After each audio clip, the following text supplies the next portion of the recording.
नमस्कार मंडळी, कशा आहात? चांगलेच असाल. चला या मदत करायला.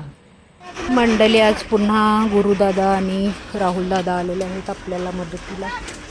तर मंडळी, मागच्या वेळेला जयेशदादा आणि मी ह्या सगळ्या लावलेल्या लाद्या, तर आता पुन्हा तो जो टेप आहे ढीग मातीचा तो इकडे सरवायचा आहे. तर पुन्हा आता तो ह्या लाद्या आपल्याला काढाव्या लागणार आहेत.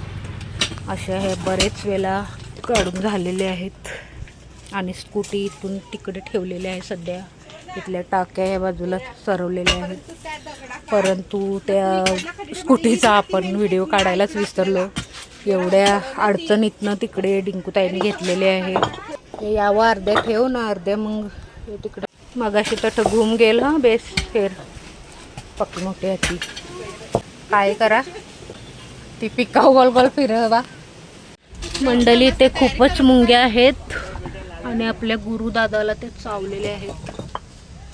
डिंकूताईला पण चावल्या. पाण्याच्या ठिकाणी असतातच ते मुगे आणि आता मी पडले असती. राहुलदादाला पण चावले पायाला.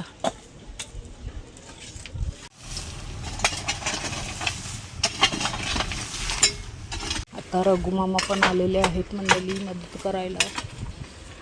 तेवढ्यातच पाण्याचा टँकर पण आलेला आहे आणि सगळी गडबड झालेली आहे.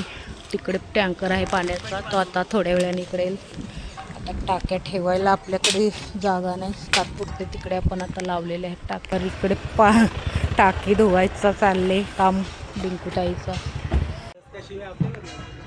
3 वेळा टँकर आला मंडळी, परंतु आम्हाला पाणी काय मिळालेलं नाही. आणखी बराच भरायचं आहे, परंतु आता काम चालू आहे तर तात्पुरतं आम्ही भरणार आहोत तिथे पाणी. आज पुन्हा पाणी तिथे संपलेलं आहे आणि आमचे सगळे हंडे भांडे रिकामे राहिलेले आहेत. आता ते बोलतात 8 वाजता येणार आहे, पाहूया मग येतात की नाही. आमच्या भाभीला पण पाणी नाही भेटलं, बिचारी तिथे बसले. त्या लोकांना थोडासा भेटला. सकाळपासनं 4-5 वेळा पाणीवाला आलेला आहे, परंतु आपल्याला काही पाणी त्यांनी दिलेलं नाही. आम्हाला बोलला की 8 वाजता येतो. 4 वाजल्यापासून आम्ही वाट पाहतो. इकडे आपला एवढा छप्पर बांधून पण झाला आणि आता इकडे पुढे आमचं घर टाकून पुढे गेलेलं आहे आणि दिलाच नाही. भाभी बिचारी वाट पाहून पाहून ती पण घरी गेली. आत्ता वाजलेले आहेत 10. मी पण चालली घरी, भूक लागली. आता घरात चालली मी.